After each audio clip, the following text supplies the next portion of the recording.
We now want to welcome Democratic Congressman Marc Veasey, Democrat from Texas, representing part of the DFW Metroplex, the Dallas-Fort Worth area. He is with us from the Capitol in Washington.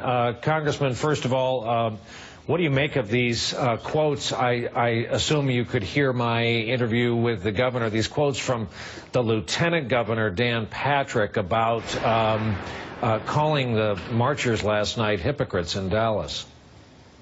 Well, it's clear to me, Brian, that the Lieutenant Governor doesn't know the entire story. From my understanding from stories on the ground is that police and protesters were getting along with each other fine, first of all, during the actual protest, taking pictures of one another on social media. But then once the shooting actually started, that the protesters and police were helping one another.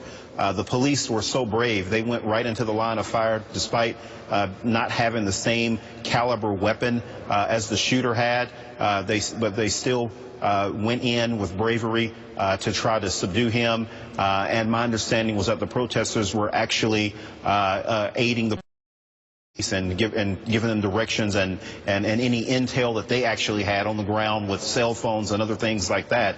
Like you just mentioned, the man that was in the wrongly identified in the picture, that he was helping with traffic. And I think the important thing to take away from this, Brian, instead of trying to pit police against protesters, is that we start talking about unity.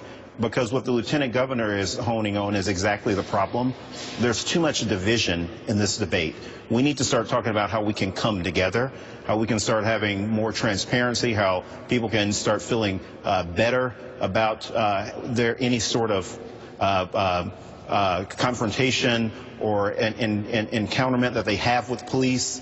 And that's where we need to be headed. There's too much division like that, too much of that rhetoric. It needs to end now. But, Congressman, what do we do about this problem I was talking to the governor about, and that is these two distinctly separate populations who feel targeted? I'm speaking to you from New York City, where the commissioner has said he doesn't want any members of the NYPD on patrol alone. Everybody's got to grab a partner. And I need not tell you that people have a fear, a well-founded fear of driving while black, as the expression goes, especially with something like a busted taillight, because what we've seen transpire.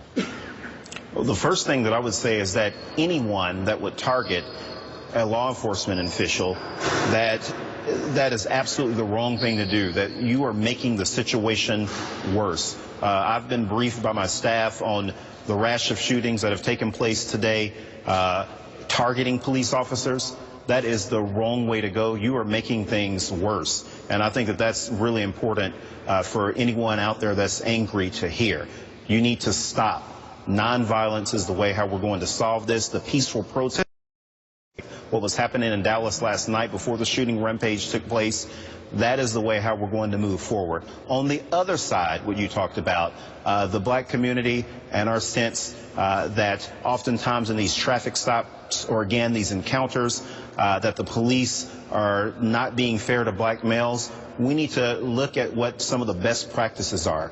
Brian, I will tell you that one of the things that has come out recently after the shootings in Dallas today is that Chief Brown has really done a great job in community policing. He's helped bring down complaints.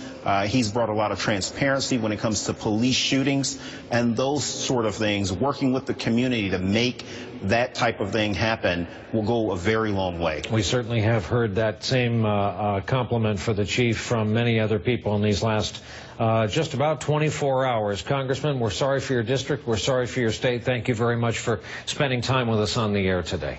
Thank you.